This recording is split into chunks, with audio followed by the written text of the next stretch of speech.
ඉතින් ගයිස් මේක තමයි මම අලුතෙන් ටැංක් එකට ගෙන ආපු සෝලර් කලර් බූස්ට් එක. මේක මොඩල් එක ගැන කිව්වොත් මේක ST 1120 කියන මොඩල් එක. මේක ඇත්තටම මේ මම ගෙනාවේ මගේ ඩිස්කස් ටැංක් එකට මේක ඇත්තටම රුපියල් 8000ක් වුණා. මම මේ දැන් වීඩියෝ එක කරන්නේ මේක මාල් ටැංකියට සෙට් කරලා මම මේ වොයිස් එක දෙන්නේ පස්සේ ඔයාලට පෙන්වන්න ඕනේ හින්දා. දැන් ඉතින් ටැංක් එක ගැන කතා කරොත් මේක අඩි 4 අඩි 1.5 පළල අඟල් 23ක් උස ටැංක් එකක්. මේක මම මේ ලයිට් එක හයි කරන්න කලින් වීඩියෝ එක තමයි මේ තියෙන්නේ. දැන් ටැංක් එක ගැන ගත්තම මේ තියෙන්නේ ටැංක් එකේ බොටම් සම්ප් එක. මෙතනදී මම සෙරමික් මීඩියා ඒ වගේම සෙරමික් බාර්ස් ඊළඟට K2 බයෝ බෝල්ස් තව ස්පොන්ජ් අරන් තියෙනවා සයිස් දෙකකින්. ඊළඟට තමයි මගේ පවර් හෙඩ් එක තියෙන්නේ. දැන් ඉතින් මේක ගැන කතා කරොත් මේක මගේ එයා පම්ප් එක. මේකට ඇත්තටම මේක රීචාර්ජබල් එකක්. මේක අපි charge කරලා අපිට කරන්ට් ගිහපු වෙලාවක මේක පාවිච්චි කරන්න පුළුවන්. ඒතර මේකෙන් අපිට පැය 12ක් 16ක් විතර වෙලාවක් යනකම් අපිට එයා ෆ්ලෝ එක ටැංක් එකට දෙන්න පුළුවන්. දැන් ඉතින් ටැංක් එකේ සබ්ස්ට්‍රේට් එක ගැන කිව්වොත් මම මෙතනදී දාලා තියෙන්නේ නයිල් සෑන්ඩ් එක.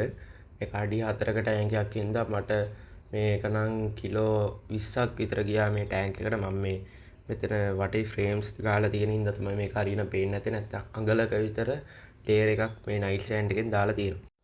දැන් මම මේ ටැංක් එකේ ග්ලාස් එක ගැන කතා කරොත් මම මෙතන ග්ලාස් එක පැති 4ටම ගත්තේ 15mm ග්ලාස් එකක්.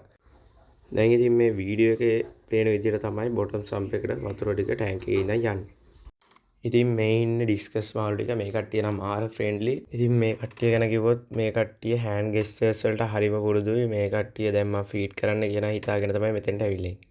දැන් ඉතින් මේ ඉන්නේ ඔක්කොම මාළු ටික. මෙතන ඉන්නවා පවුඩර් බ්ලූ පෙයා එකක්. මෙතන තව ඉන්නවා මෙලන් පෙයා එකක්. තව මෙතන ටර්ක්වයිස් දෙන්නෙක් ඉන්නවා. චෙකර් බෝඩ් පෙයා එකක් ඉන්නවා. අපිට දැන් මෙතන රතු පාට පොඩි දෙන්නෙක් මං අලුතෙන් ගෙන ආපු දෙන්නෙක්. ඒ කට්ටිය රෙඩ් වෙල්වට් ඩිස්කස් පෙයා එකක්. ඒ කට්ටිය නම් මාර ලස්සනයි. දැන් ඉතින් මේක තමයි නෝමල් ලයිට් එකේ ලුක් එක. අපි දැන් බලමු සෝලර් කලර් බූස්ට් එක සෙට් කරාට පස්සේ කොහොම වෙයිද කියලා.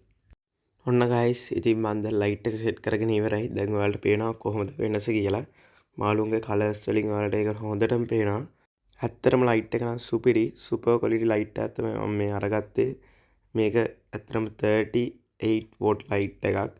මේකෙන් මාළුන්ගේ කලර්ස් නම් සුපිරියටම පේනවා. මේක මාළුන්ටත් කිසිම අවුලක් නැහැ. මේක ටේමින් ලයිට් එකකින්ද මාළුන්ගේ කලර්ස් උත් වැඩි වෙනවා. ඉතින් මේ තියෙන්නේ මම ලයිට් එක හයි කරාට පස්සේ ගත්ත මාළුන්ගේ ෆොටෝස් ටිකක්. ඔයාලට මේ ටිකෙන් හිතා ගන්න පුළුවන් කොහොමද ලයිට් එකේ ක්වොලිටි එක කියලා. ඉතින් ගයිස් අද මම මේ වීඩියෝ එක ඉවර කරන්න තමයි හදන්නේ.